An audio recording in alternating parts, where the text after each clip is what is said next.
If you're okay with being part of the recording in the chat, you can put your name, your pronouns, and your organization in the chat because we'd love to see who's in the room. My name is Lee Watts, and my pronouns are he, him, or they, them. I'm with Multnomah County Domestic and Sexual Violence Coordination Office. My image description is, I'm a white person with short brown hair and glasses with a black frame. I'm wearing a black shirt with a blue cowl neck sweater over the top. My background is a colorful image with purple and teal granite texture. The purple is for DV Awareness Month, and the teal is for Sexual Assault Awareness Month. And the letters SAAM for Sexual Assault Action and Awareness Month 2023 over my left shoulder. I'm aware it's not April anymore, but this, as most of you know, is a virtual training that we're putting on as part of our SAM conference that took place in person in April. During this presentation, please put any questions in the chat or raise your virtual hand. You can find the button along the bottom to raise your hand under reactions. It is an icon with a happy face and a plus sign. You can click on that and you'll see the bar-shaped button to raise your hand. For technical assistance, you can direct message me, Lee Watts, or Joshua Quantz in the chat. If you are not speaking, please turn your camera off. If you want to change the way you see the speakers, go to the upper right-hand corner of your screen and click on the button that says View. From there, you can choose to view the active speaker in a larger screen or view it in gallery mode where everyone has the same size square. You can also choose to hide the people who have their cameras off so that only the speakers are visible. To view the closed captions, select the closed caption option from your Zoom menu bar. It is a button on the bottom that has a capital CC on it. Then select Show Captions to see the captions. During this presentation, we may be discussing things that could be hard to hear, and we encourage you to do what you need to take care of yourself around that. Feel free to reach out to me, direct message in the chat. This training is sponsored by the Sexual Assault Advisory Committee and the Domestic and Sexual Violence Coordination Office, DSVCO. I'm going to hand it over to Kirsten and Emilie to introduce themselves and begin the training. You should also keep a heads up for an email that'll be coming in a moment that has a PDF of the presentation and the handouts in case you want to follow along, but there's no need to. I'll be sharing my screen in a moment too. Wonderful. Thanks, Lee, for the great introduction. We are so happy to be here. My name is Emilie Azorr, and I use she and her pronouns. I am from the Domestic and Sexual Violence Coordination Office with Multnomah County. A couple of identities that I hold that are going to be relevant to this presentation. I am a white woman, a cisgender white woman, and I am also queer. I'm Middle Eastern, and I have a couple of disabilities, both mental health disabilities and then physical disabilities and chronic illness. My visual description here, I'm a plus size woman with long brown hair. I'm wearing glasses. I have a window in my background with some fake ivy around it and some cute little decorations. I've got a skinny bookcase on one side and a brown chair on the other side. So I'm going to pass to Kirsten now to introduce herself. Thank you so much. Yes, hello, my name is Kirsten Adkerson. I use she, her pronouns. I currently work at SARC, but I'm not presenting from SARC. Why I mostly was asked to participate in this, and I'm very honored that I was, is that I've been working in the Tri-County area in domestic and sexual violence for a little over a decade. Before I was working at SARC, I was working over at Clackamas Women's Services. I worked over at Call to Safety, did a little hot step over at Raphael House, as well as was over at Multnomah County District Attorney's Office as a victim advocate, and I have my degree in social work. My description is I'm in an office space in the background. I'm a white person with bleached white hair, earrings, and I have a striped shirt on right now. as I said, I'm a cis white woman, and I'm so honored to be here and to be able to talk about what we're doing today. Well, thank you so much. So we'll give Lee a second to share our PowerPoint, and then we'll get going. Before we start, just to reiterate a few housekeeping items. Feel free to put questions that you have in the chat. We'll rely on Lee and Joshua to stop us, but feel free to ask us questions as they come up. We'll also have time at the end for questions as well. We also want to do a land acknowledgement. I want to just say that sometimes those can be weird on Zoom, but it's important that we do them, and we feel really honored to offer a land acknowledgement in space. So we want to acknowledge that where we sit during this presentation, are on stolen ancestral lands of Multnomah, Wasco, Cathlamet, Clackamas, Cowlitz, Bands of Chinook, Tualatin, Kalapuya, Molalla, and across Oregon, many, many more. If you'd like to learn more about the land where you currently sit, you can find that online at native-land.ca, and to begin to learn more about reparations, you can visit landback.org. So Lee, you can go ahead and skip forward one slide. All right, and I think that we've covered all of this housekeeping. Just a reminder to just not share any traumatic information or experiences of your own or others during this presentation. If you do have specific questions that are like case specific, you can always ask those too, but just be really mindful. All right, well, we're going to move on to our next slide, which is we're going to talk about the objectives that we have today. So by the end of this presentation, we hope you come away with at least 3 things, hopefully some more. First, we hope that you come away with more awareness of aspects of how people with disabilities and people who are deaf and hard of hearing may experience sexual violence. Second, we hope that you have a better understanding of language, definitions, and other disability-related considerations. And third, we want you to come away with what you can do individually and as part of an organization to enhance your services and response to survivors with disabilities and deaf and hard of hearing survivors. All right, let's move on to the next slide. We're going to start our presentation with just an overview of disability justice. For some of you, this may be a bit of a repeat, but we hope that there's some new information too. So we're going to move on to our next slide. So to start, we're going to go over a few pieces of language, and we're going to talk about how folks with disabilities may choose to identify. So the first 2 things that we're going to talk about are both person-first language, and on the next slide, we'll talk about identity-first language. So person-first language is saying like person with a disability as opposed to disabled person. So you're always, another example, instead of saying they're Downs, you would say they have Down syndrome. Instead of saying he's wheelchair bound, you would say he uses a wheelchair. Person-first language can convey respect by emphasizing the fact that people with disabilities are first and foremost just that, people. It arose out of a movement in the 1970s, just like so many other important civil rights movements, where folks were tired of being referred to in a derogatory way for just part of their identity. And so they wanted to have more dignity in their identity. So person-first language arose out of that movement in the 70s. In a lot of spaces right now, it can be considered the most respectful way to talk about someone with a disability, though I will note, it's really, we're seeing a shift right now within the community of folks who identify using person-first language and people who identify using identity-first language.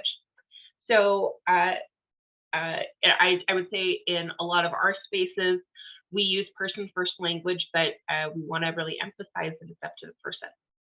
So let's move on to our next slide. Awesome. And we're going to talk about identity-first language. So identity-first language, that would be saying disabled person, right? And you're going to hear me switch back and forth between the two. As a person with a disability, I use identity first language. So if you hear me switch back and forth in our presentation, that's why. Identity first language has been used to reclaim or remove that shame associated with disability. So remember, right, it used to be person first language out of the 70s, and folks were like, well, wait a minute, this is part of my identity. Why can't I claim that? It can be used to express disability as like a source of pride, and it rejects the idea of cure culture or the medical model of disability, which says that there's something wrong with disability and that it needs to be cured, right? And that in order to be normal or healthy, disability needs to go away. We're hoping to move to a social model of disability, which I think identity first language really represents, which is that disability is constructed by society, right? And that our society is built on a certain type of person, and the idea that we should all be that certain type of person, and that that box itself is the barrier, not the disability. Sometimes identity first language can be seen as something to just be used by the person with a disability, and you would just follow their lead. As we mentioned in the previous slide, that person first language is often seen as like the best way to refer to folks with disabilities before following their lead. And I think that's a good rule of thumb to stick to for now while we're experiencing this culture shift. The best way that I heard someone explain identity first language, they were trying to explain to their parents why they wanted to use identity first language. They said, well, are you a Catholic person or a person with Catholicism? And I thought that was so funny, and like, what a great way to like describe why people are making this shift towards identity first language. And I think it's really important that the thing that we do is just ask people and follow their lead. So say, what kind of language do you use to refer to yourself? Is it okay if I use that same language? What other language would you like me to refer to you as? It's a simple conversation that we can all start having. All right, we're going to move on to the next slide. Yeah, so as with any culture, language shifts and moves, and we make it our own, which is something I think that is deeply beautiful and something to be celebrated. And then within disability culture, there's also specific language I thought we could go over as well. So there are some slurs that are being reclaimed, right? So as anything, when we look at language that has harmed us, there's often a reclamation of it and to turn it into something new and beautiful within group. So things like crip, gimp, robot, crazy, mad, some of those words that have been used to be violent and to criminalize and or dehumanize have also been used within community to be celebrated and to reclaim. A lot of this language can be considered inappropriate or insulting when it's used by like able-bodied or neurotypical people, and sometimes with that, people with chronic illnesses will reclaim language that has been used in the ableist context. I think I used a word right, neurotypical. Some may have heard of that already. It is kind of a common phrase, and some may not, which is totally understandable. Neurotypical is often used to describe people who have typical development or intellectual cognitive experiences. Individuals who live with autism or have developmental disabilities may use the word neurodivergent to describe themselves and how they navigate the world. Something that I recently heard on TikTok, which I was just like, my brain lit up and my heart got happy, was neuroconforming and neuro-non-conforming. I really liked that when I heard it because it did kind of speak to this larger aspect of demanding to conform to a way of thinking, feeling, and experiencing the world. I don't think it was far out of like the TikTok realm that people are using that. I don't know, but it made me excited to hear of a new word that felt kind of right in that space. And as we know, language changes over time, both within the disability community and best practices for us advocates as we serve folks and as we are within that. So we will likely have to change these slides, and that's beautiful, but this is where we're at right now in our knowledge. Yeah, Emilie. Great.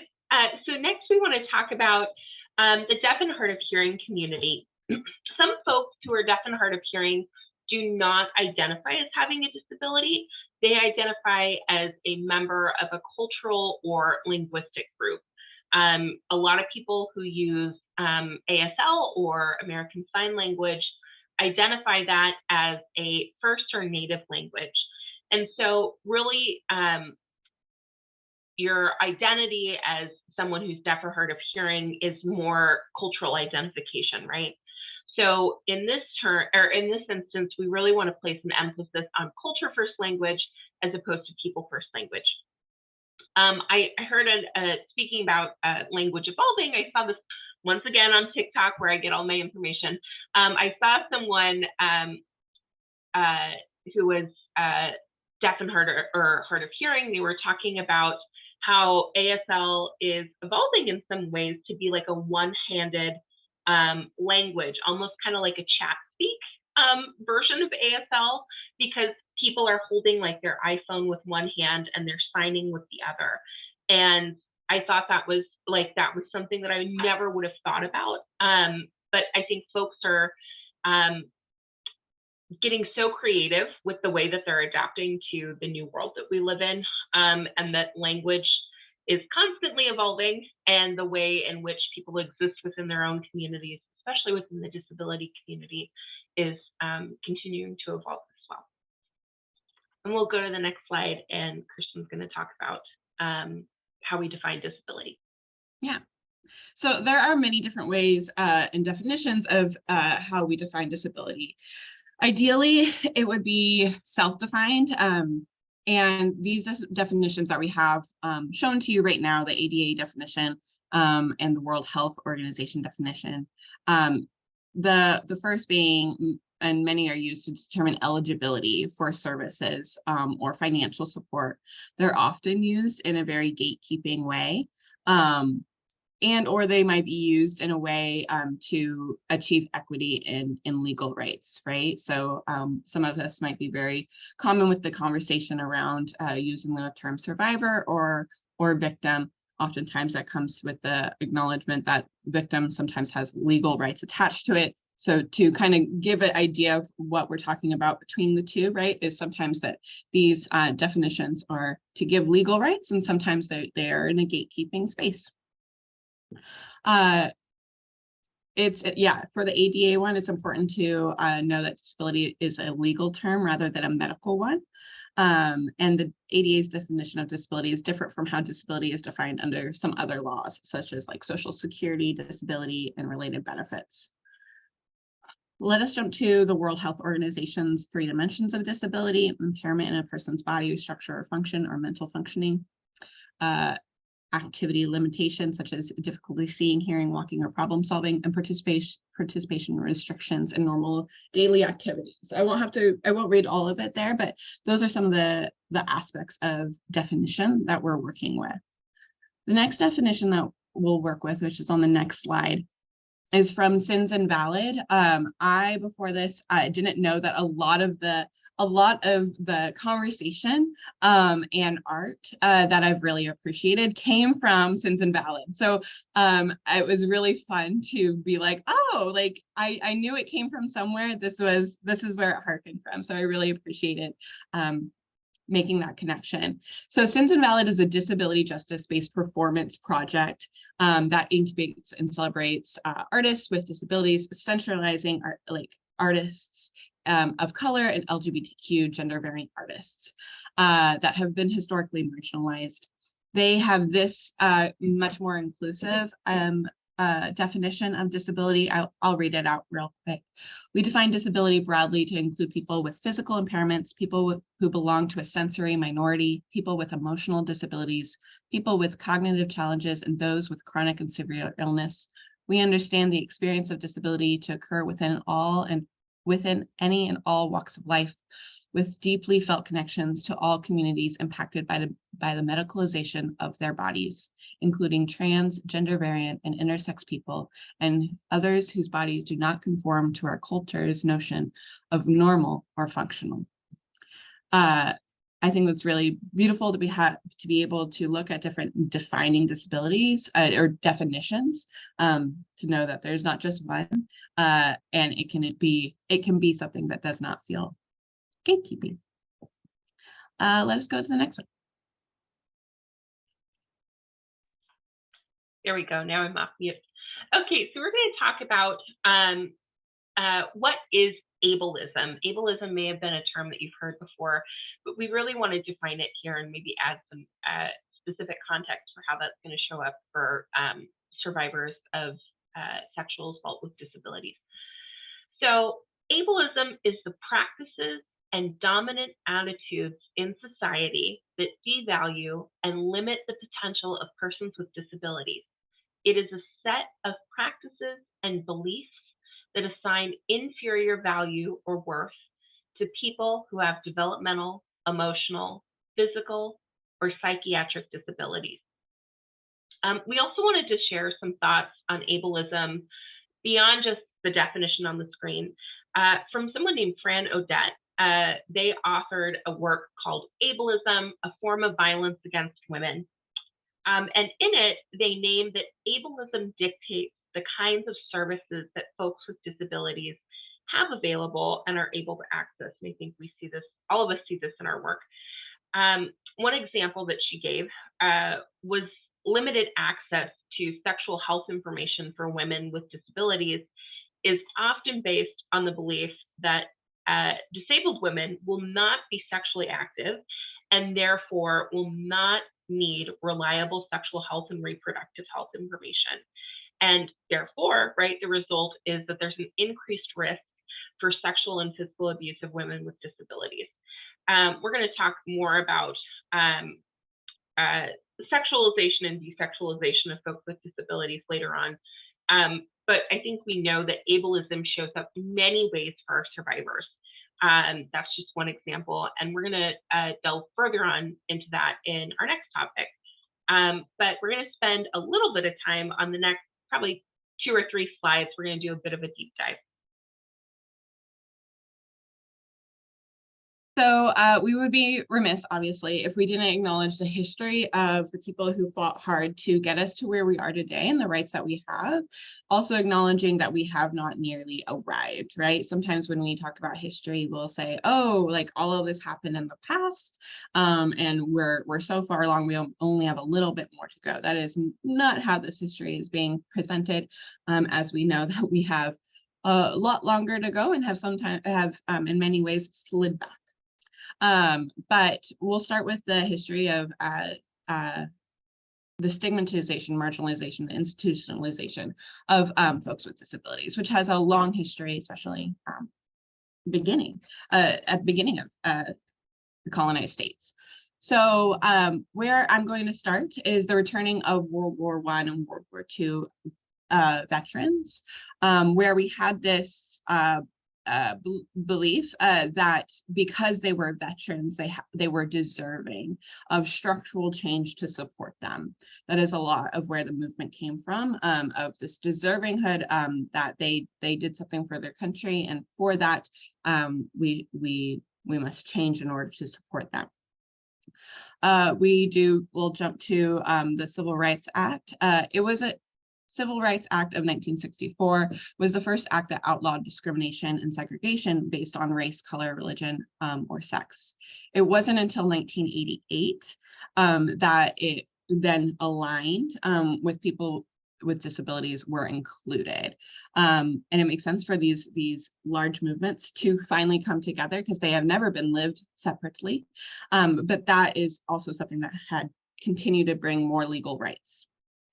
The 1950s and 60s, we do see a movement away from forced institutionalization. Yet at the same time, we soon see a deep cut of monies, leaving folks who were released from forced institutionalization out into a world that family, friends, social structures, safety nets were not there. And the life that they were navigating was deeply difficult, is deeply difficult. So there's that both and. We jump to, I'll come back to the Rehabilitation Act of 1978, which established the first federal funding for independent living centers and created the National Council of Handicapped under the U.S. Department of Education. The 1990s, the ADA, which has been amended many times. And then I will jump to the accessible design. The accessible design and universal design is a framework for design of places, things, information, communications, services, and policy that focuses on the user and the widest range of people operating in the widest range of situations. Meaning as many people can access and be in space together. That kind of goes along with the social model, right? Of how are our spaces designed? Space is not inherently discriminatory, but how we design it and who can access it is very much based on who has power. It was, I think, just last year that a Denver City Councilman, Chris Hines, was unable to access the stage at a debate that he was supposed to be a part of because the stage was not designed for him and his wheelchair to even get upon. He chose to get onto the stage in a way that he was able to, but also spoke about how shameful and demoralizing it felt and the worry of what his constituents would see him as. And that was very, very recently. So we have not arrived, but this is the history that has brought us here. I'll go ahead and jump to the next slide.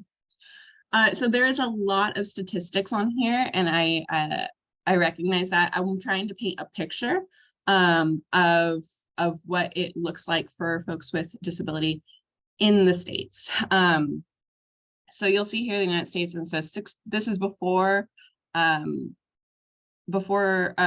so these might be a little old. It says 61 million adults in the US live with a disability, and that is 26% of adults in the US have some type of disability. It also states that the percentage of people living with disabilities is highest in the South, and does not on that site say why, but it does talk about higher disability rates for people who could not access healthcare because of cost, the rate increasing with age. But we also know that how people live with disability is deeply influenced by policy, and that it follows the same lines of power that are abused. Another thing this points out, though, is that disability is ordinary. It is common. Almost everyone will experience a temporary or permanent disability at some time in their life. We also know the common saying that poverty is a policy choice. Looking at this, we can use that understanding and look at the policies affecting how and where people with disabilities live. The number of people with disabilities is increasing due to chronic health conditions, aging population, and climate change affected conditions. We are going to see the outcomes of COVID and long COVID, increasing rates of houselessness, and a widening gap between lower income and those with wealth and generational wealth. It is legal to pay folks with disabilities less than their peers. We don't have promised health care, meaning 1 in 5 have unmet health care needs because of cost, all of which is a policy choice. Let's go to the next one. This is another way to kind of think of lived experience within a societal violence aspect. These systems of oppression dictate the believability, perceived value of a human, and their worthiness of support. I say that as folks with disabilities and as survivors. I'll say it again. These systems of oppression dictate the believability, perceived value, and their worthiness of support. We know racism contributes to which communities experience higher deadly environmental exposures, whose body is seen as exotic and whose pain is seen as valid. Sexual violence follows those same paths of abuse of power. Again, I'll harken back to poverty as a policy choice, the fact that so many people with disabilities are structurally situated in poverty is not divorced from the idea that they contribute less to our capitalistic economy. As we go further into how sexual violence plays into this and follows this, we'll come back to this idea of what does vulnerability look like for survivors, believability, and who is trusted. Emilie, do you want to grab the next one and then we'll go to a hot break? Yeah, let's do that. All right, so I'm going to talk about just some basic statistics that we have on who is abused within the disability community. What I kind of want to name before we get into the stats that we do have is that research of people with disabilities and their experiences is just not prioritized, just like it is with a lot of communities, right? So therefore, the research that we do have available to us is often limited, or it doesn't paint the full picture of victimization. And also, just like we know with survivors, right? A lot of abuse is not reported, and especially with survivors with disabilities, that adds another layer of not reporting, which we'll talk about more. And so this all contributes to just a lack of data. We do have some, which we'll talk about, but I always want people to keep that in mind. So we know overall that people with disabilities are victimized at higher rates. We're going to talk about that people with certain types of disabilities may experience abuse at higher rates. For example, people with intellectual and developmental disabilities are 7 times more likely to experience sexual assault. And also, people with multiple disabilities are at a higher risk for violent victimization.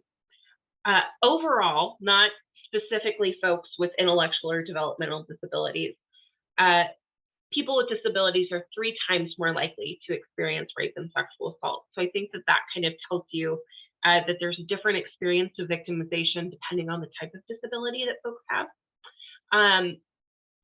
The latest data that we have from the Bureau of Justice Statistics was a report in 2021. So I want to also acknowledge, right, that we've gone through a mass disabling event with COVID.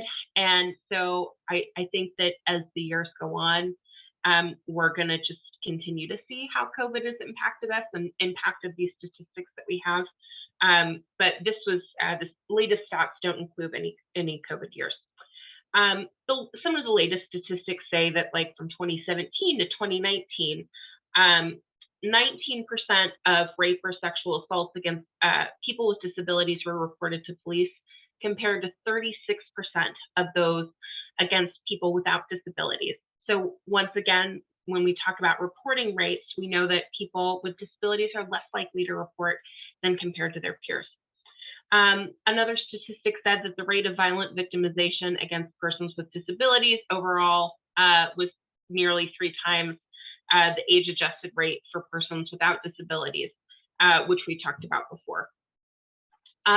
Couple things to note as well. Individuals with a disability who experience violent victimization are more frequently victimized by relatives, including parents and children and acquaintances, than victims without a disability.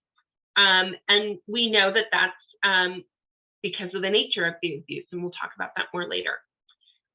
Almost 95% of individuals with a disability who are victims of violent crime could identify their perpetrator.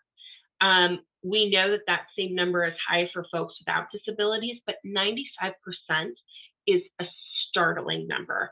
And I think that once again ties into the nature of the crime, whether it's someone's a caregiver, or it's intimate partner violence or family violence. And we'll talk about that more as we go on. Why are people, oh yeah, go ahead, Kirsten. I just wanted to jump, I think some things that with survivors that I've supported, if they know that the person who's harming them is going to be held accountable for some of the crimes that have been committed against them, other crimes that didn't include sexual violence, oftentimes they won't share the sexual violence portion. or they'll see what happens and how people are held accountable for the crimes that didn't include sexual violence, to then kind of touchstone or gauge the safety of sharing the other crimes that included sexual violence. I don't think that that's specific only to survivors with disabilities, but I do think that that comes up more often when supporting survivors in that way that I've seen, where that info is held for a little longer to see what happens with the other information. So that may account to some portion of why we have this underreporting. But I also think just speaks to, again, to shame and worried about what happens when you share that information out past oneself, especially if there's a portion of mandatory reporting that they think will happen once they share that aspect. Sorry, I jumped on you there. I'm so glad you brought that up, because I know for all of us, right, who work with domestic violence survivors, often when we're asking folks about sexual violence, sometimes that's not something that people reveal, or it's something that they reveal later on when they see how maybe the rest of the process has gone, right? That's a really common thing. And so I think adding the lens right here of someone with a disability, it's the same thing, right? So thank you for bringing that up. Just a last note here. Why are people with disabilities at higher risk? We're going to talk about this more later on, but just a couple of notes. Folks are maybe more likely to live isolated from others, maybe rely on people for personal care. Many people with disabilities are devalued and not seen as credible. Maybe they're perceived as easier targets, have limited access to community, family services, and limited transportation. Oh, actually, we're talking about it now. Sorry, I thought it was another slide. But what we're going to talk about is that vulnerability, and why people with disabilities are at higher risk is that this is socially constructed and structurally constructed, right? Why are people isolated? Well, that's by design. Why are they not seen as credible? That's by design. Why are people seen as vulnerable? Is it because of their disability? Or is it because we exist in the medical model of disability right now instead of the social model of disability, where the barrier, right, shouldn't be the disability itself, but that we have created a world in which society is formed around this ideal type of person who is able-bodied, neurotypical, whatever it may be. So what we really want to emphasize here is that these people are at higher risk by design. And it's not because someone with a disability is inherently less credible. Does that make sense for folks? I know you can't respond, but that's okay. And before we move on, do folks have any questions that they want to ask? Feel free to put those in the comments if you have any. Or come off of mute, and we're happy for that too. Either way, there's not as many folks as we thought. There's about 38 of us. I don't think we'll be speaking over each other too much.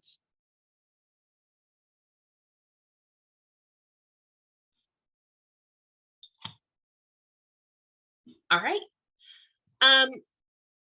If things come up though, feel free to still pop them into the chat. I know when I get asked, I'm like, so if that well thought out comment you're texting or typing out right now, it is not lost. Keep typing, send it our way. How about we do this? Let's maybe keep going just a little bit, and then we'll pause at the hour-ish, and then take a quick break. All right, next slide, thank you.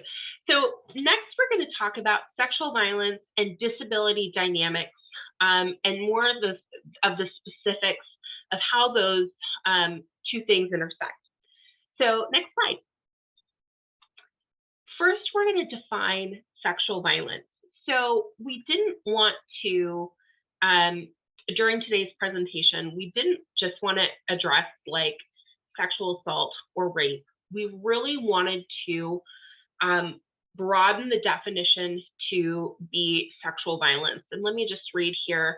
And I see that we have a question in the chat. Let me finish this really quick and we'll get to it. Let me just read here the definition of sexual violence.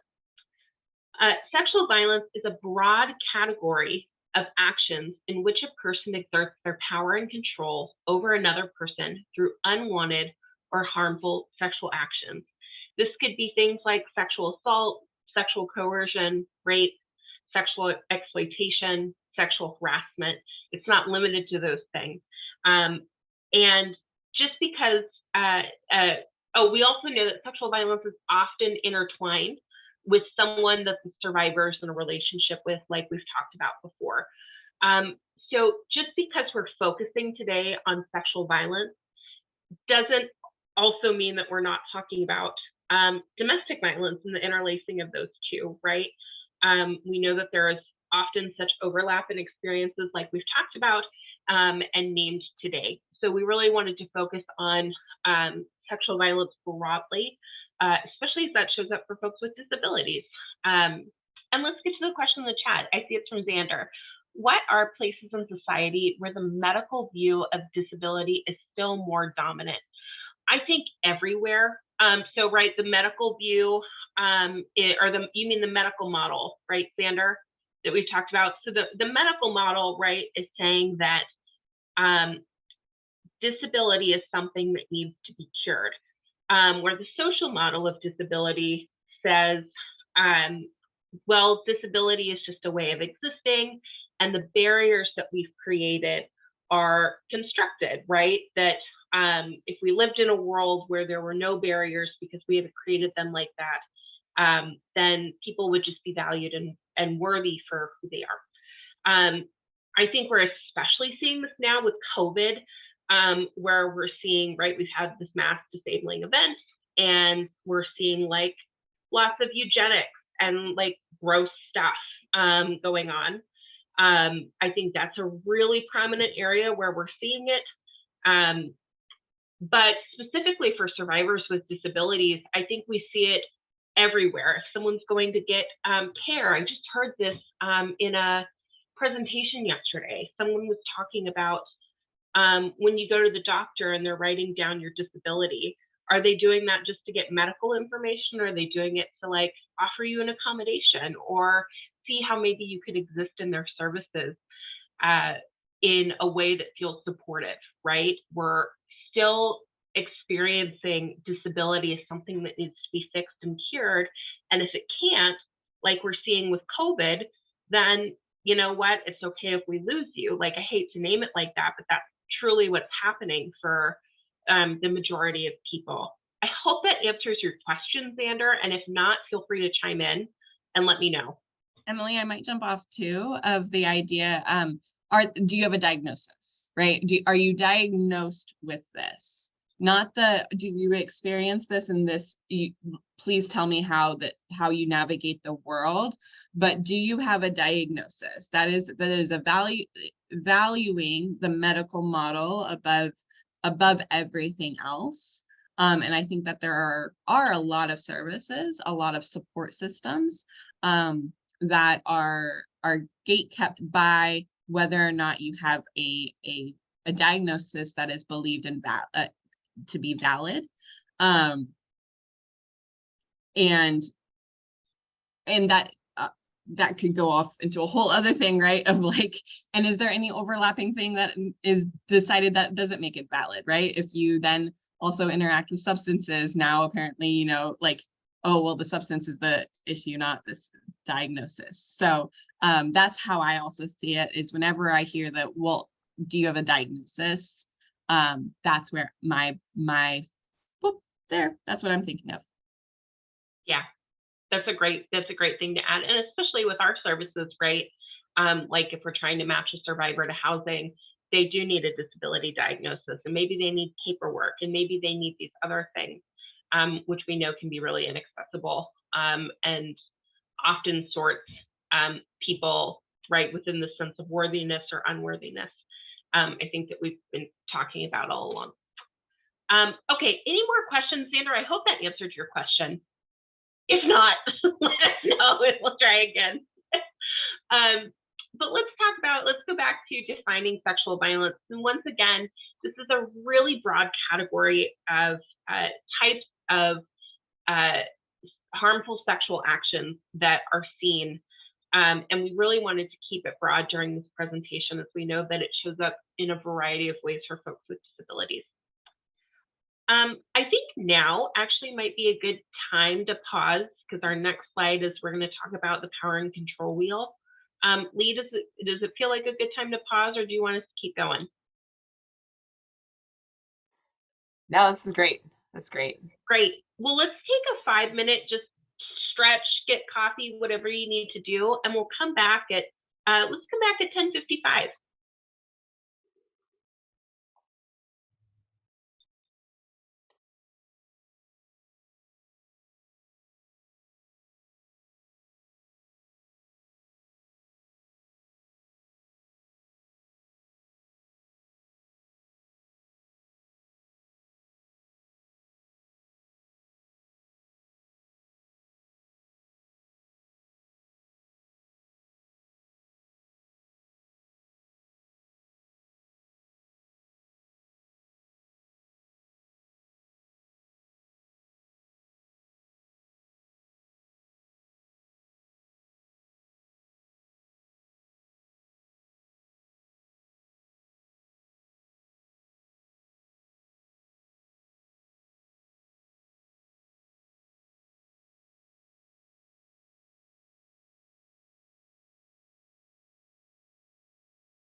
We'll get started in just one more minute.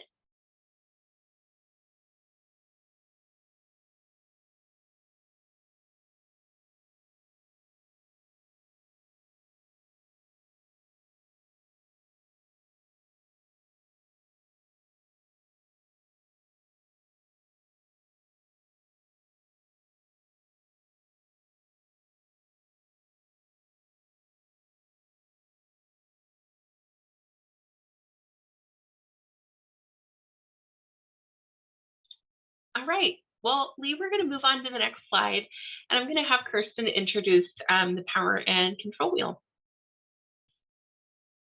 So many of us already know the power and control wheel. It is in your all's handouts. But this is one that is specifically around people with disabilities and partner relationships. And I really love when the power and control wheel is used and framed, how people will experience it. It also gives advocates ways to hear it in the way that is supportive, right?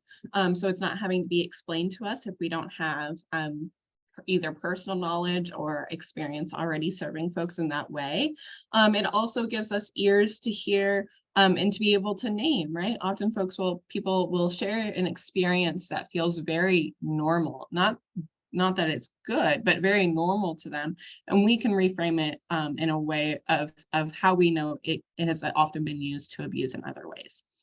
So we're going to give scenarios and kind of all of these different pies, as you see in the power control wheel, and how we've supported folks. And we'd love to hear if you all have specific ones that are useful as well, that kind of either shook you or really would like validated, hey, yeah, this is something that's out there, and we often don't get to talk about it. Yes, so I'm going to jump to one specifically in the pie around coercion and threats. Threatens to have partner arrested or institutionalized. I think we often have support folks whose person who's hurting them makes really, really big threats, right? And whether or not they can fulfill those threats, they feel real and they should be taken as real. And I think it does intersect really interesting, right, with people with disabilities, that the threat of having a partner arrested or institutionalized could be really real. The threat of institutionalization is terrifying.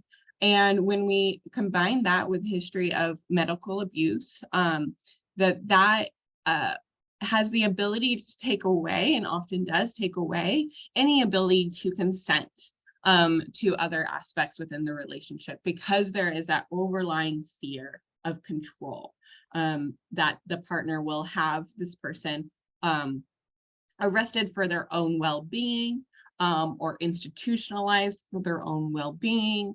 And especially if that person has been placed as the truth teller of a survivor's experience, that puts it in a really vulnerable space, and again can take away any ability for consent because of that constant presence of fear.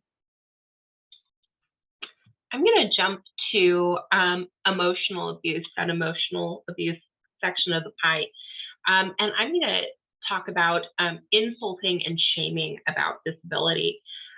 We see this in a lot of ways, right? So this could be hitting at those places of, you don't belong, you're not normal, you don't fit in. It could be things like, gosh, you're such a burden.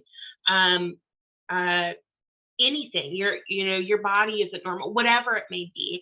The thing, though, that really sticks out for me, and the thing that I've really been thinking about a lot over the last few weeks, is how insults and shame about disability can change based on survivors' own internalized ableism, and also the relationship with the abuser and the identities that the abuser may hold. So let's say that a survivor already feels like a burden, right? That's part of their internalized ableism. Well, what if their partner, maybe it's a caregiver, and maybe their caregiver is able-bodied and not a member of the disability community? How would hearing that from that specific person impact that internalized ableism that they already feel? Maybe it's someone who is an intimate partner and they are also disabled. How would hearing those messages maybe have more or less credibility? How would those reactivate? And how can those really specifically exploit those feelings that survivors already feel? Excuse me. And I think that what Kirsten and I were talking about is that we see this in all types of cultural communities, right? Where where the relationship and also that person's abuser's identity within that community can really impact how this, how emotional abuse or how any other piece of the pie really shows up for survivors. I think something else of kind of the opposite, but still within that abuse category, right? Is what if the person hurting is the only one that validates their disability and their needs? So they are the only person who acknowledges how the disability affects the survivor's life. That is kind of their person who gives them that emotional support and is their kind of cornerstone in that way. And yet all of the other spaces is where they either choose to harm or choose to give that emotional support around disability and take that away. And if that is your only person who validates your disability, that's going to be really difficult. I'm going to jump to the sexual abuse one, specifically guises sexual acts as normal acts of caregiving. So, for example, inappropriate bathing techniques, inappropriate touching while helping someone maybe transfer from chair to chair. And this can be done in a lot of different ways. And it kind of comes back to that quote that Emilie shared in the past, or a couple slides back, about not teaching survivors with disabilities a lot of sexual education and healthy behaviors, that many folks have been just robbed of the language to describe their experience. I think that we know a fair amount of adults who have had access and has ability to describe their body parts, and yet there's so much stigma and shame that they might not use the correct nope, not gonna get that word, correct word to use for their body. So what if we add the multiple layers of not being educated around that, not being given access to learn what is appropriate and what is not, what is pleasure, what is not, what is consent and what is not, and add that onto a complex experience of guising sexual acts as normal. And you can already hear it, right? Of oh, well, that's how I was trained to do, right? If this is a caregiver, that's not an intimate partner, maybe coming from an organization. That's how I was trained to do. This is how we do it. This is just, I don't know why you're making a big fuss. We can already hear the gaslighting in that, right? And it can be really, it can be on a wide scale, and it can be a grooming aspect, right? So maybe it's, oh, well, it's easier for me to do this if you just always have your certain piece of clothing off, right? Even if you don't feel comfortable, it's just easier for me, don't make a fuss. And you can see how that can layer on top of each other. And then it can be very, very difficult for that person to share why this feels wrong. But it feels wrong, and I don't have the language to describe it to you. And that's intentional of the person who's choosing to harm. And the last piece that we're going to talk about is the isolation category. And an example that we want to give here is pressure to give up disability services. So this can be, right, this shows up in a lot of different ways. Maybe this is saying, gosh, you know what, you don't need that service. I'm just going to take care of you. And maybe someone is feeling really great that they have a partner that they can rely on for the first time, that they feel really comfortable with. Maybe I don't need these services. Or maybe it's giving up your SSI or your SSDI, whatever it may be. Maybe you don't need that disability service. Something that Kirsten has talked about, right, is poverty is policy choice. I want to name here too that there's no privacy in poverty. So by removing folks' access to disability services,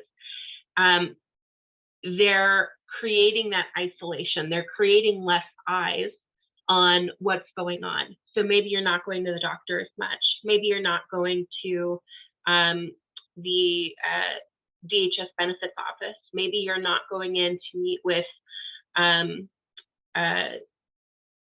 disability support services, whatever it may be, right? When you remove those lenses that often our survivors are in due to poverty, there's more privacy to exploit people and perpetuate your abuse in. But also, right, you remove access to community. It's all of these things that we see within isolation. But before we move on to our next slide, does anyone here have any examples of power and control tactics that you may have seen that you want to share? You can shout them out. You can put them in the chat. No worries if folks don't want to share. I know we just shared a bunch, but we'll give it a second in case folks do want to share. Also, as we give it a second, because I don't want to miss this one, because when we were practicing this, it came up and I really, really liked it. For the minimize, deny, and blame, the fact that we have this sentence called, oh, well, he's off his meds, or she's off their meds, or they're off their meds, right? And then that just kind of like erases everything that they've just said or their whole experience, or takes away any of their credibility. I think it's really important to situate that within this power and control wheel, within that high aspect of minimize, deny, and blame. That we have this idea, if somebody is choosing to not be on their meds, or is changing their medication, or is whatever, we often believe that right away. From a person saying that oh, well, they're saying they're off their meds, so anything that they're sharing right now is just not believable. I want to make sure that we don't miss that one. Yeah, I mean, that ties into this theme of credibility that we've been talking about, and how credibility and vulnerability are so constructed for folks with disabilities. Any folks want to share before we move on? We'll just give it one more second before we go to our next slide. Yes. Oh, hello. Hi. Hi.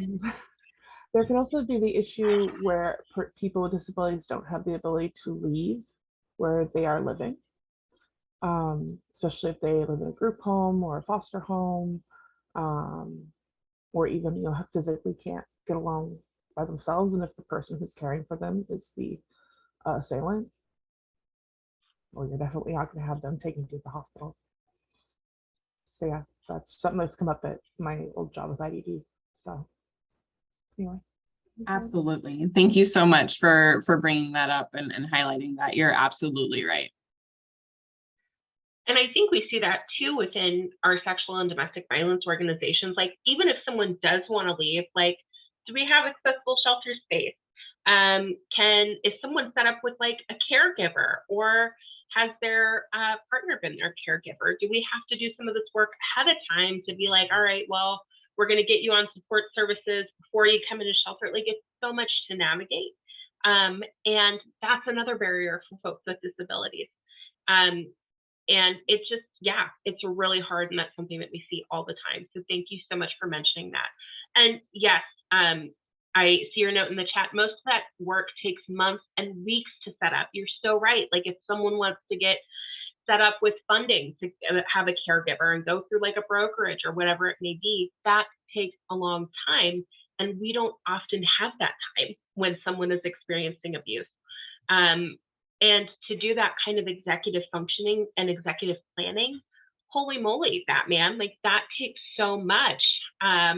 And if you maybe have an IDD, intellectual and developmental disability, that may be, that's a lot. That's a lot to plan. And so thank you so much for naming, Jennifer, how these barriers show up for people. I think that's great. Anything else before we move on?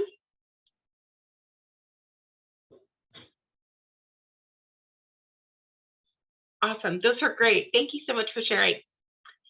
All right, so we want to give just a quick content warning for the next slide. We're going to share just 2 examples of violence against women in the media. So if you need to take a quick break or whatever you need to do for self-care, please do so. It shouldn't be too long of a slide. All right, next slide. We're going to talk about 2 examples of violence against women in the media that are going to highlight 2 tropes that we see. One is desexualization of women with disabilities, and one is the over-sexualization of women and fetishization of women with disabilities. That's a hard one to say. So we're going to start with this image on the left here. This is an image of E. John Carroll appearing on CNN. She is a renowned author or journalist that accused former President Trump of sexual assault, rape, various types of sexual abuse and defamation. She recently, President Trump was recently found civilly liable for sexual abuse and defamation, not the rape of E. John Carroll, and she was awarded $5 million in damages. So this image here, and what I want to note before I get into it, is that we don't know if she's a woman with a disability, but the trope is still the same here. While she's appearing on CNN, this banner below her says, "President Trump on his most recent accuser. It never happened. She's not my type." So one of the most common themes individuals with disabilities run into is, once again, over-sexualization and desexualization of their bodies. So even though we don't know if she has a disability, right, the defense of his behavior, defense of former President Trump's behavior, was that she was essentially unrapeable due to her appearance. And what we know, right, is that rape has nothing to do with appearance. It has nothing to do with how someone looks, but it's about power and control. But one of these tactics that we see is desexualizing someone with a disability to say, well, it wouldn't happen, or explain or minimize the abuse. We're going to move on to the next image on the right. This next image is a retweet from renowned disability activist Emilie. She's also known by her username on various platforms, goes by Crutches and Spice. In it, she retweets a post from the New York Post about Carmen and Lupita. They are conjoined twins. And the tagline from the New York Post article states, "We're conjoined twins and share a vagina, but only one of us has a boyfriend." And in her response, Emilie shares that Carmen and Lupita have repeatedly stated that they've been sexually harassed by non-disabled people in the name of, quote, curiosity, since they were literal children. And she names that the New York Post is continuing that tradition and encouraging another internet pile-on as they talk about women in this way. What we talk about, right, so we've talked about desexualization. This image on the right is over-sexualization, fetishization, and this entitlement to a disabled person's body. And we've talked about these systems earlier, right? This sense of entitlement over a disabled person's body that results in sexualization and harm to women will always be a desire about power and control. We know, especially for like Black and brown women, this especially has roots in slavery. And we see that this persists today, right? That there's, you're allowed to have ownership over someone's body. You're allowed to be curious because they don't have ownership or autonomy over their own body. Kirsten, anything to add before we move on? I think you explained it really well. I think, yeah, just trying to, it's two sides of the same coin, right? Like there's no, the autonomy here for folks is not present. But a kind of this feeling of, if they experience sexuality, or if they experience a sexual encounter, they're either lucky or they wanted it. They're lucky that they got this attention because they don't meet blah, blah, blah, blah, blah, blah, blah of attraction, or they wanted it because they're like obviously just like a sex bot. And so I think you really did a great kind of like same sides of the coin of how we see that played out and how people experience it as they navigate life. And to name that, right? How would someone's internalized ableism, where they already hear those messages, how would that impact how they see what's happened to them, right? Did I really want it? Was I lucky to have this? All of those things are popping up for folks with disabilities. Or do I owe this to someone? Yeah. Do I owe sex? Do I owe, insert what the blank? What I mean is insert an act of some sorts. Because they are giving me care, because they show me love, because they see me in a way that I want them to see me. Do I owe this? Yeah. That's great. All right, we're gonna move on to our next slide.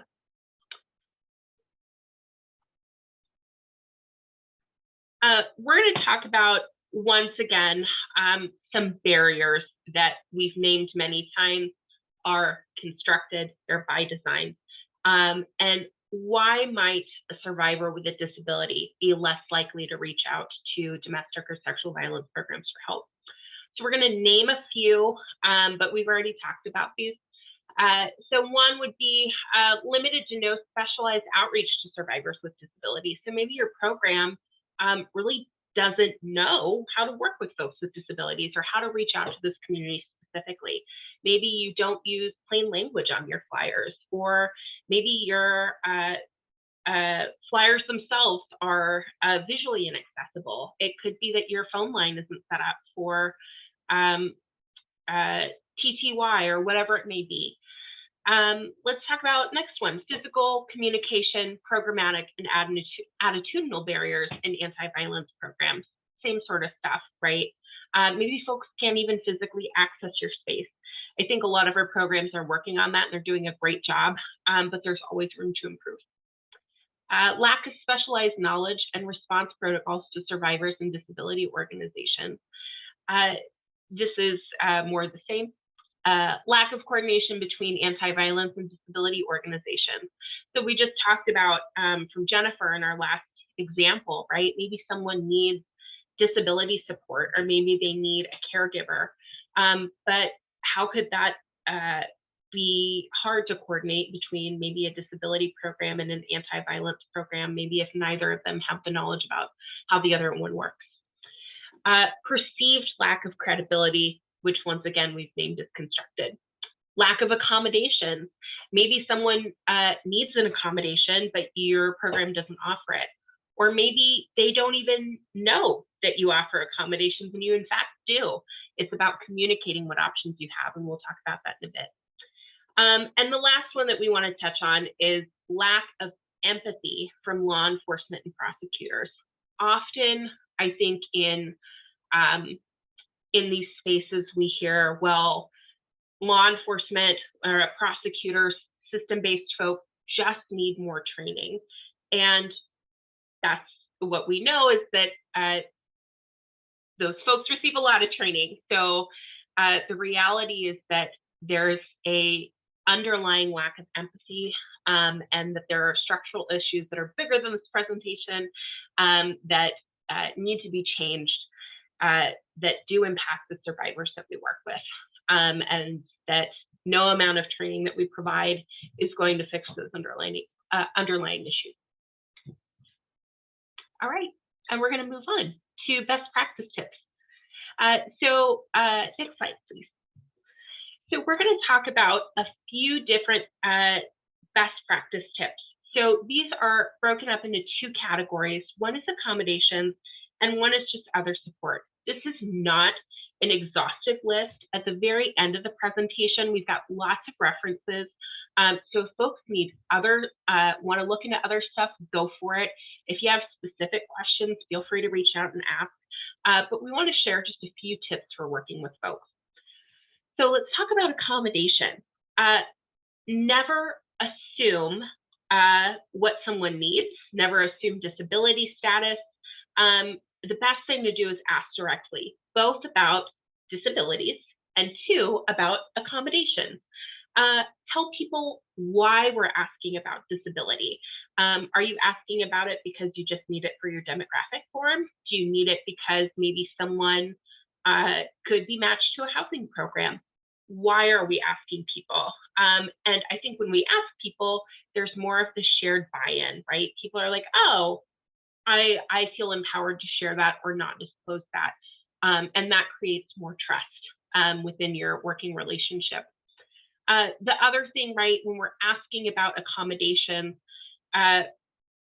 we want to ask directly. So we don't want to assume that folks need help. I saw this great example the other day. There was this video, I went to a training, and there was this video that someone shared of like someone using a walker or some mobility device, and they were going to open the door and they were struggling a bit, and someone went and opened the door for them and they just fell over. So what you think may be helping someone and may be providing an accommodation may actually hinder the thing that they're already very able and capable to do. So the best thing to do is ask someone directly, is this something that you need? How can I help support you? Do you have any accommodation needs? Here are some examples of things that we offer. And that's the next bullet point, sharing examples of accommodations. Often survivors may, and we've talked about how people identify, maybe they don't identify as having a disability, but maybe they could benefit from an accommodation like the elevator or larger print. It could be something like that. The best thing to do is share examples of things that you could offer. And if you don't know, that's okay. You can always go find out now. I also will jump in, Emily. Yeah. This makes our world easier. This makes our job easier. Like if I didn't ask, I think I would feel very fumbly with how I do a lot of my work all of the time. If I didn't ask, oh, can I get this for you? Ooh, can I open this door? Ooh, would it be helpful if I grabbed you something to eat? Things like that. And also, like, is it helpful if I can read out loud so you're not having to read this, or would you like to read along?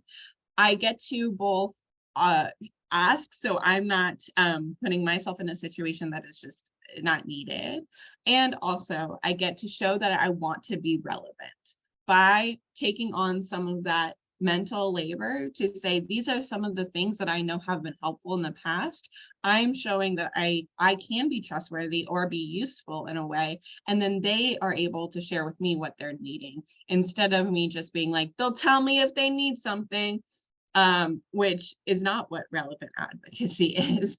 And also makes it so that I'm not having to play a guessing game, because that's exhausting. Yes, you named that so well, right? It's like respecting everyone's time. It's doing what's like building trust between you and the survivor. And it's just a great practice. Next, we want to talk about being transparent about the impacts of accommodation.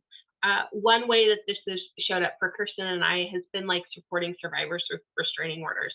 Maybe you have someone come in, we all know, right, that the filing time is set. So let's say you have someone that comes in at 8 in the morning and they've got to file by 11.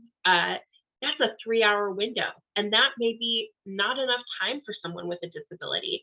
Maybe the thing that you want to offer is say, you know what, maybe we could take today and the rest of this afternoon to fill it out, and you'd file tomorrow morning. Does that sound like a good fit for you? But we also want to let people know about the impacts of accommodation. So if we are waiting, how does that impact someone's safety? And ultimately, it's a survivor's choice. So even if we're like, gosh, there is no way this paperwork is going to be filled out in that 3-hour window, it's not our choice. And we're going to do the best that we can for that survivor, knowing that we've given them the information to feel empowered to make that choice. And lastly, for accommodations, continue to ask as you work together. Some disabilities are dynamic and they change. I know for me, with my physical disability, some days I have a lot of stamina, other days I'm totally wiped out. And so you constantly want to, or consistently want to ask people if their needs are changing. And people may feel more trusting as you continue to develop a relationship. And so then maybe they're going to disclose something later on that they wouldn't have disclosed in the beginning.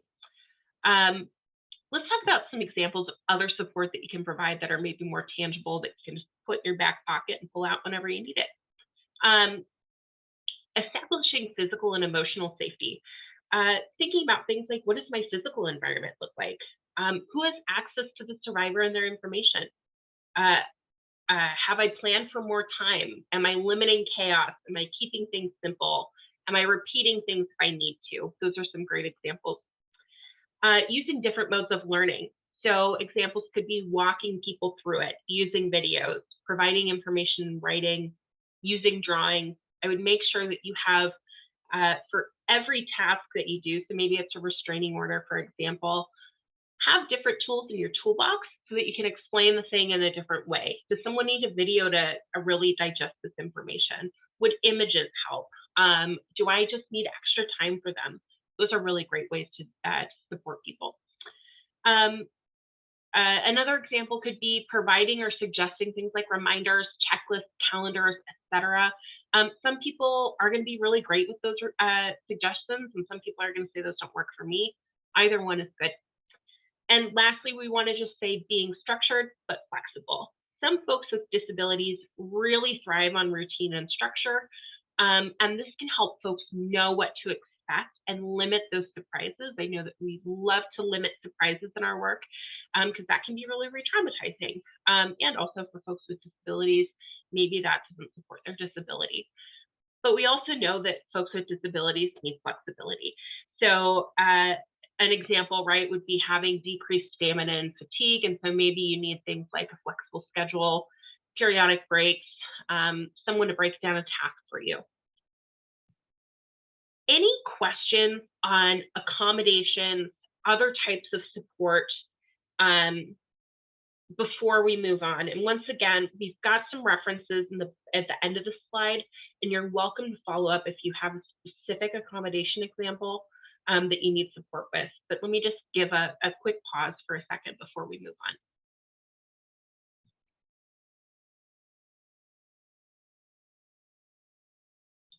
All right, let's move on to the next one, Lee. So these are there are many categories of disabilities that we'll cover, that we have covered and have not covered in today's presentation. Here's a chart, and it's very simple. It is no way intended to kind of like exclude or create like a monolithic category of disabilities. What we're hoping to use this for is to cover a few different types of common disabilities that you may have already encountered or will encounter or have experienced yourself and with survivors. It doesn't cover everything, and is just kind of here to kind of get us maybe out of what we're used to supporting folks with. We can sometimes be like, this is what I commonly see, and then that's the only way in which we think about how we can support folks and how we can do accommodations. As we look at this, we're going to have an activity right after this. The activity is going to be about accommodations and barriers. So this is just kind of helping you think about different ways people experience life so that we can then brainstorm ideas around barriers and accommodations in different field settings. So let us go to the next slide. So we're going to be doing some scenarios of supporting survivors in different field examples. We can jump to the next one. So for each of the following settings, we'll talk about advocacy centered around 3 different types of settings. And we'll create a list. This is just by like you either coming off of mute and sharing or typing into the chat. We'll start with barriers to accessing the service or setting. And then we'll follow that up with potential accommodations to offer the survivor based on that barrier or on a barrier. Oftentimes we can get very individual, like individually as an advocate, this is what I do, which we are in a room right now with just kind of rock stars. So I'd love to hear all of that. That's how I learn. And I think it's a true gem we give to each other. And also, if you're like, I have a structural one that this is how we do it, that's totally up for sharing. And I don't want to miss that either. So as we talk about areas and talk about potential accommodations, you're welcome to share outside of just the individual experience, if that makes sense. All right, let us go to hospital response. So let us think about if a survivor next slide, sorry. If a survivor is going to the hospital and choosing to get a safe kit, a sexual assault forensic exam, what are some barriers that a survivor may face when accessing the hospital or accessing support in that area? And feel free to share out. Yeah, Emilie. I was just going to say, and folks, feel free once again to use that previous slide that has examples of disabilities if you're finding yourself stuck, to support yourself. So once again, what could be a barrier for someone with any kind of disability to accessing a safe kit in a hospital? Ooh, I'll read this one out from Jennifer. And if you put it in the chat, I'll I plan to read it out for folks. So if that's helpful to know. And if you want to be called on, I'm happy to do that as well. I just don't want if you want to be called on, please let me know as well. Barrier of consent. The hospital may deem that the person is unable to give consent to the exam. This is common for folks with mental health issues, addiction, and intellectual or developmental disabilities. Yeah, so even being able to access the care, whether or not they are deemed to be able to consent to it. Different communication issues, ASL and different speech, right? Will they have folks who are going to be able to have the time to communicate in a way that is effective and supportive? Will they have ASL interpretation there? Will they even be able to be understood? Yes. Safe kits are very invasive and long. Also long wait, can be hours before a kit is done, right? So a person might be wondering, how long will I be there? Will this be like actually hurt my health by going? Do I have all of the things I need in order to be there for that long? Will this cause me pain?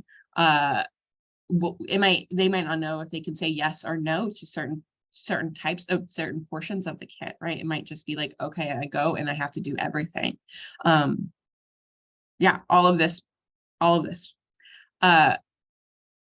I also think about transportation, literally physically getting there. If you're in a rural space, public transportation might not be even able to do that. Also, you might not be able to physically get to the public transportation.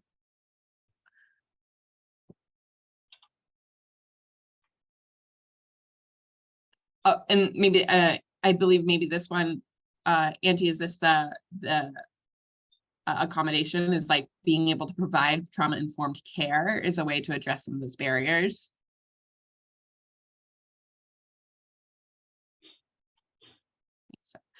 Xander, thank you. Stress of hospital environment for those with anxiety or trauma, right? The hospital in and of itself might be a home for a trigger, right? A representation of a long history of medicalized trauma. Absolutely. And even the environment itself, right? Like for folks with sensory disabilities, you have fluorescent lighting, you have maybe blinking lights.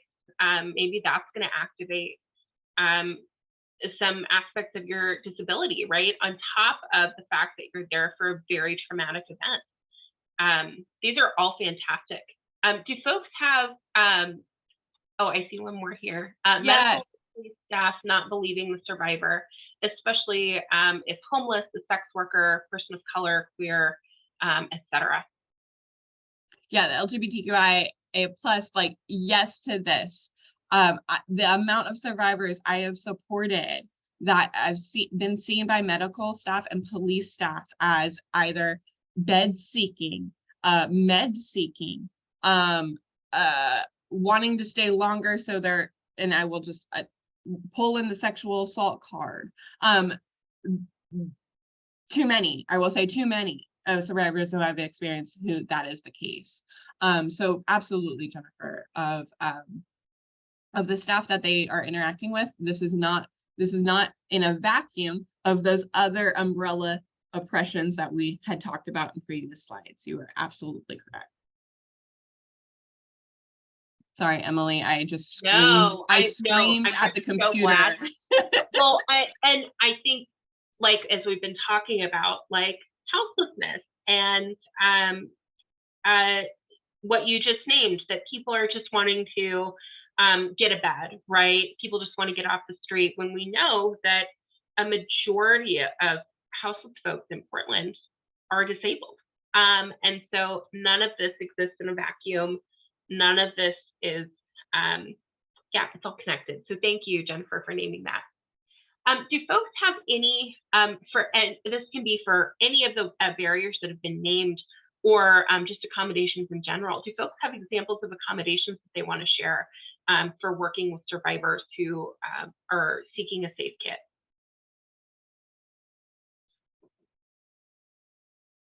And once again, feel free to shout these out or put them in the chat, whatever feels good for you.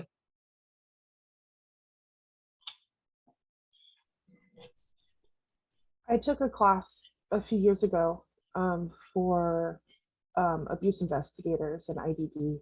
We talked about folks who are unable to verbally communicate in any way, and are also unable to, say, use ASL. The provider talked about his brother has like cerebral palsy, so he isn't able to sign or anything like that. So having someone be able to take the time with someone who is unable to speak, where you can have them like tap or blink for yes or no, and to keep your questions incredibly like not leading and simple, yes or no, with no delineation between them, so that they can answer, they can consent, because folks who are not able to speak can still consent. You just have to like work with them. Or if you don't have a ASL interpreter, handwriting in between each other. It's something I've done at the office for sure, but just something to think about, especially as we help elderly folks or folks with disabilities who are unable to speak, to be creative in finding ways around that. So. Thank you for naming once again consent, right? Adults with disabilities are still adults. They are capable and competent and are able to do these things, right? That vulnerability that we perceive is constructed. And so thank you for naming these really creative ways that we can support folks so that they can communicate consent and what they do and do not want to be a part of in this exam. Xander, I see here that you put accompany them to the hospital to offer support and to advocate for them using our privilege, right? So how can we use our privilege, both as advocates, possibly as able-bodied people, or whatever our identity may be, that can support survivors in accessing and getting over these barriers to healthcare? Thank you, Xander, that's fantastic. I might have us jump because we have two other field examples, and I want to give a nice amount of time to each. And I think that honestly, though, all of it's been honest. I also think that that these barriers and these accommodations are very transferable between these different settings, and that these tools just are strengthened, and the muscles are strengthened as we practice them in different spaces. So what about on the phone, on a crisis call? Or, yeah, what about on a crisis call? What could be some barriers to that?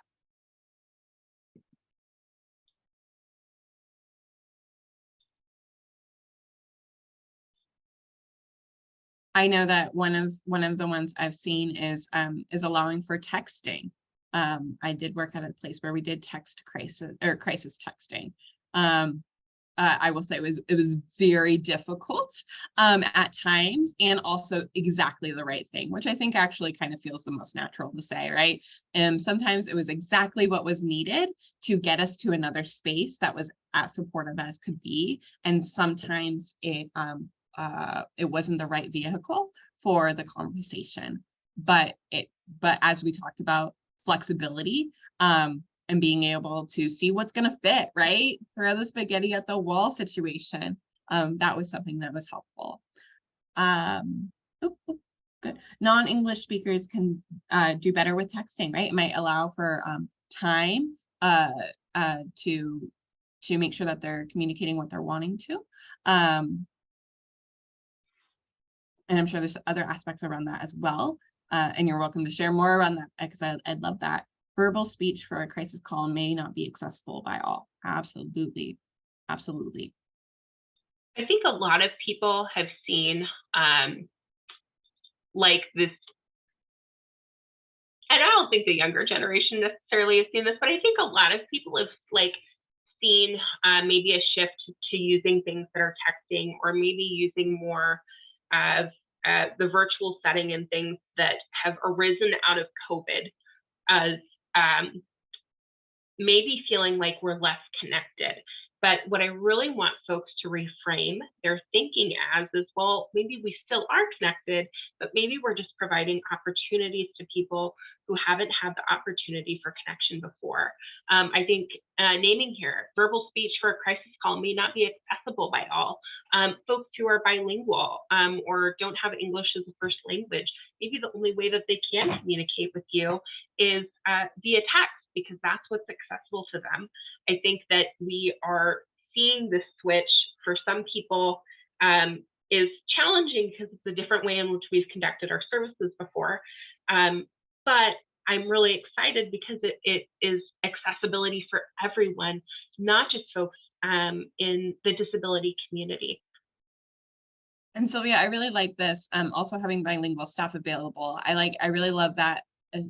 What it sparks in my mind is the idea of not asking somebody to have to speak in English while dealing with trauma, that they get to navigate that experience with a bilingual staff person. Absolutely. What I've said, so that was also one of accommodations, or how to support best. What are other barriers or support systems that we can do, or accommodations? I'll read. Would you like me to read this, or would you like? Okay. Sure, you go. There could be a lack of understanding that the advocate doesn't pick up on due to the victim being agreeable rather than understanding. This is hard to pick up on when on a crisis line rather than in person. Even if we ask, the person of disabilities may choose to be agreeable rather than upset someone because they need to explain more. Absolutely. Let me read this again. I'm sorry. It's not how you wrote it. I'm nervous.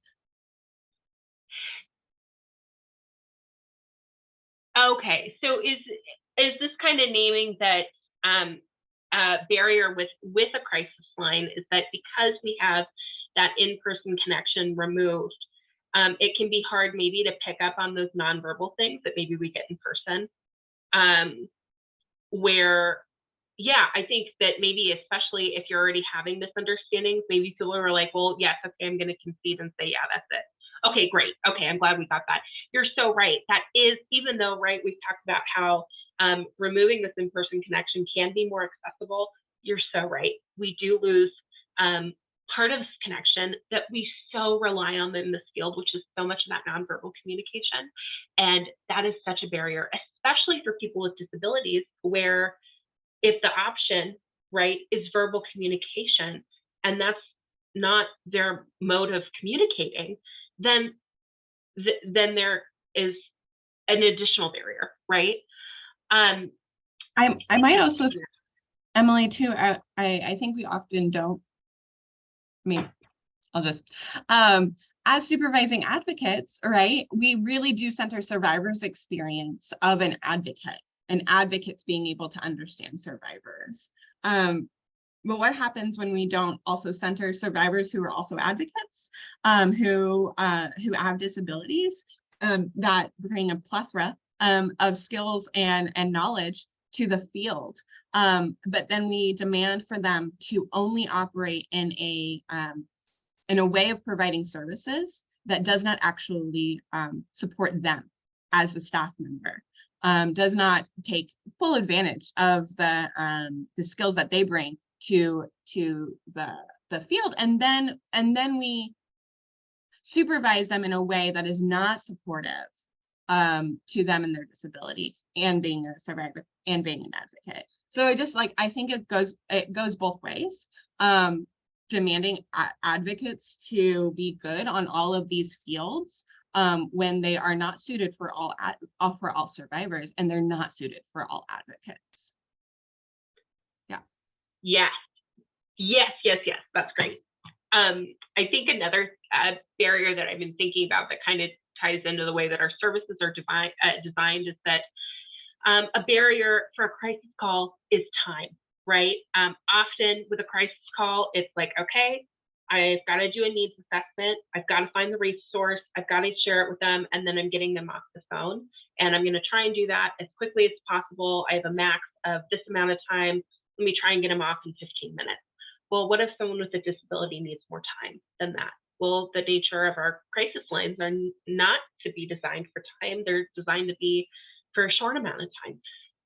They're designed to be immediate and urgent, and often disabilities don't function like that. So how are our services that we're creating, how are they designed to not support people with disabilities? And is there a way that we can redesign those services to create additional support when I know that we have things like lack of staffing, and we may not have that institutional or agency-wide support to provide these things for survivors?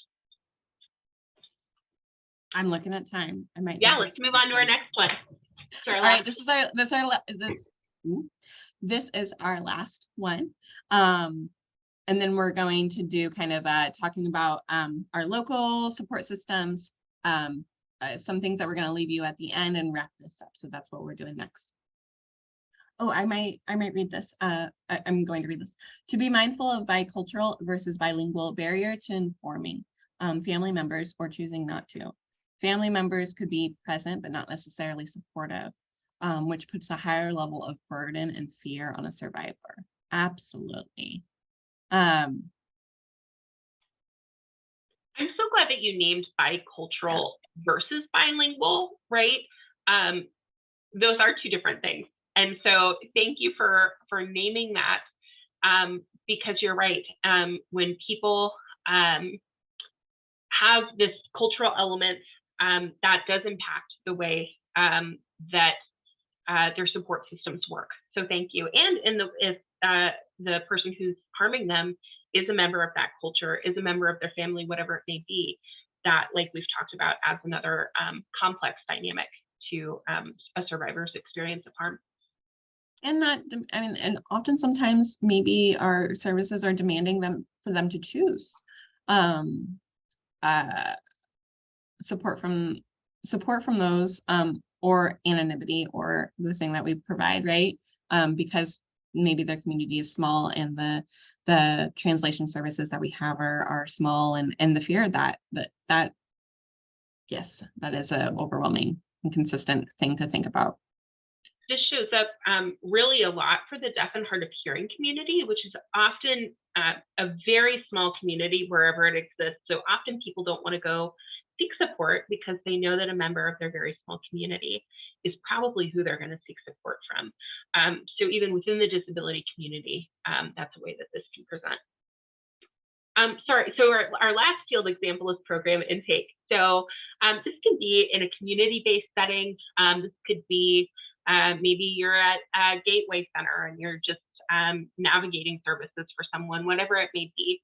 Any other barriers or accommodations that maybe we haven't thought of? And this can be an over-the-phone intake, an in-person intake, whatever feels right.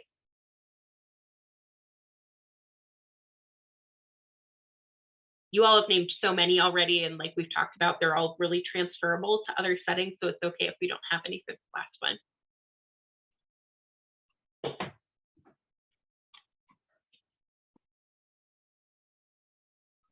I think that I think I might just harken back to when there was a lockdown, and some of the forms were moved over and there was a time limit. So people were filling them out, not realizing that, and then were pushing enter and the time had been timed out. So it was essentially doing it where you had a time limit on your program intake. And that didn't get fixed there for a hot second. And so thinking about, yeah, what is our, how much space do advocates have without having to leverage with their supervisor, right? That they are encouraged to find out what works best for the survivor that they're supporting, that they're not feeling like they're always the squeaky wheel, that they're encouraged and wanted to make sure that they're doing that. Absolutely. Accessible location and architecture. Can we do an intake remotely? Can we go to them? Yeah. Meeting survivors in the community and where they're at. So good. Great. So let's maybe move on to our next slide so we can wrap up and have time for questions. These were great, everyone. Thank you so much for participating in that with us. So we're just going to go over just a few resources that you can all use. Our first two slides are just local disability organizations. One that I want to highlight really quickly is DART, the Disability Awareness Resource Team, all of whom are on this call today.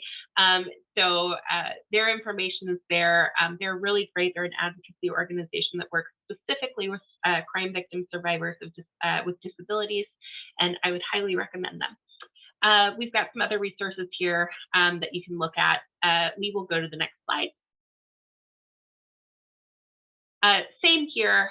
These are some additional ones that may be helpful. We'll go on to the next slide. We wanted to name specifically some of our local sexual violence organizations, the Victim Rights Law Center, which provides free legal advice for survivors of sexual assault. And we have SARC, Sexual Assault Resource Center, New Avenues for Youth that works with survivors of sexual exploitation within the sex industry, Call to Safety, and then El Programa Hispano, their UNICEF program. All right, next slide. Tools that you can use right now. We've got this one, and then we've got a couple, we've got one more slide after this that has some tools that you can use right now. So one is there's a few assessments to assess your organization's accessibility. There's disability justice and audit tool, self-assessment for ensuring accessibility. And then the other one I really like, which is the website accessibility checker, where you can see if your website is accessible for that virtual and digital accessibility. I really love the self-assessment tool for ensuring accessibility. I think I went in, well, I was tasked to do it. And so I think went in with a task operated thing. And the moment I got in, I was like, oh, this is good. Like, I was like, oh, this is really interesting. I never thought, it felt really exciting and like a really great learning opportunity. So I'd highly suggest it. It's not something where you're like, I know already. You don't know.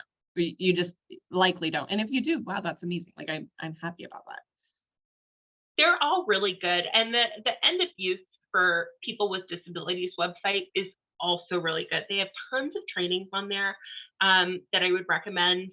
It's specifically for folks with disabilities experiencing victimization. So that's another one that I'd recommend. Tony, right. And then we put the disability justice audit tool. Essentially, yes. What we're saying, we really like this page. Yes. Yes, use this stuff. Okay, next slide. Thanks, Lee. And then we've got a few other resources here. Same thing. There's more on the timeline of the disability movement if you have questions about that. More local resources, Sins Invalid, their website there, and a few other. Uprise Collective. Yes, Uprise Collective as well. All right, next slide. We've got a few references in here if you're curious about where we've got some of our information from, or if you want more information on these specific communities, like survivors with mental health disabilities, folks with intellectual and developmental disabilities, everything in there. Those are some resources that I would recommend looking at. And I think that is it. Thank you, everyone, for joining us. We want to open it up to questions, and we'll have Lee send out our contact information in case you have questions after this, in case you have specifics where you're like, gosh, I have a survivor that I'm working with, and I need someone to brainstorm accommodations with, whatever it may be. Always feel free to contact us. Does anyone have any questions? We both are talkers. If you if y'all haven't figured that out. 2 hours, and Lee was like, you do have to give them breaks, and we're like, we want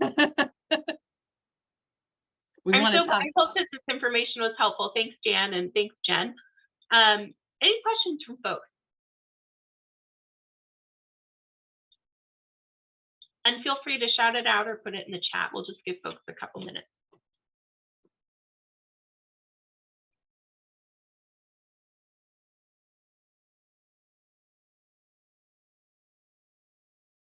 Oh, that's great that it was helpful. Yay, that's so good. Oh, we're so glad. I see a question here from Xander. We focused on participant and survivor experiences, which is great. Can you speak more about the experience of being an advocate with disabilities? I sure can. Yes, I think it is really hard to be an advocate with disabilities because of, and I can of course speak from my experience, but I think, right, we've talked about internalized ableism a lot, and what that experience is like, even if we work in really supportive environments, right? You always have those questions like, gosh, am I good enough? If I don't show up to work because I'm sick, am I going to get fired? All of those things that I think everyone with disabilities experiences. Can I support a survivor? Oh my gosh, a survivor's relying on me because I am in this space, but what if I can't show up with my full self today because I'm not feeling well? The nature of our work, right, is that survivors rely on us. And when you are showing up in an environment where sometimes you can't even like exist in your own self and rely on your own self to show up fully, those experiences of internalized ableism just like come to the forefront, saying like, I'm not worth enough. Gosh, I don't deserve to be in this space. All of those things that I think we all struggle with. I think that the shared experience of being an advocate is just universally hard. But I think that the way that it may present for folks with disabilities can be really unique. Thanks for asking that, Xander. But I do think, of course, just like within any community, we need more representation of folks with disabilities in the field, because people deserve to know that they're being served by people in their community. Just like we need more folks who are people of color represented. We need more queer people. We need people within certain cultural communities. Like, we really need these folks showing up to the work, and survivors need to see them, especially in leadership too. I think that's really important to name. I echo that, and also I might, if it's all right, caveat into, as a person who's supervised folks, the support I got as a manager to do it well, whenever it interacted with a disability, only went to HR. It went, the support I got as a manager was like, well, we just got to do what HR does and nothing above. And like this idea of, if we gave above what like legal requirements, that we were like, wow, like good on us. I don't feel like when I do advocacy, or when I do supervision, that's ever where the line is asked from us. It's always much higher. It always should be much higher than essentially the bare minimum. And so it did feel like a deep demarcation between, okay, this is how we support survivor advocates with as who are also survivors or advocates in trauma, because obviously they're going to do this. But the moment it came up to disabilities, it was a dehumanization. It had nothing to do with being survivor. It had nothing to do with trauma. It had nothing to do with all of this. Go grab the HR handbook, do exactly that, nothing more. Don't have a deep conversation. It's too scary, and go do that. And no follow-up for how to do it better. And I think that also leads deeply to why we don't see advocates with disabilities in there, because of how they're treated. And yeah, Jennifer, you just named it. Being a disabled employee is so scary and risky. And that's no matter what field you're in. There's always this, people show up every day going, am I going to get fired? Am I good enough? Can I work today? All of those, like, how are people going to see me? How are people going to view me? All of those things, right, that are not just internalized ableism, but real existing ableism, right, that is inherent within our structures. I've also been in the field where I remember long enough where we had a team meeting to decide, were we going to use our extra funds to support if we could bus people. We had like a bus fund to bus survivors or were we going to use that to pay for part-time employees' healthcare? We were like, we had to do that. I've only been in the field like a little, like a decade or more, but that's not that long. So the fact that we have organizations who aren't providing healthcare to our advocates, I think, is a deeply structural aspect. Or not comprehensive enough healthcare, right? And we know that these are larger conversations, but yes, Lee, I agree. This should be a topic for another time. But I think that's all we have time for. But thank you, everyone, so much for sticking with us. I hope that this information was helpful and informative, and that you at least have one little tidbit that you can take with you, or maybe that you're viewing things in a new way that you haven't before. Lee is going to send out, I think in maybe a week or two, a link that has the recording. It's going to be accessible to folks that have the link. It's not going to be public on YouTube, but just for folks who have access to the link, and you're welcome to share it among your organization.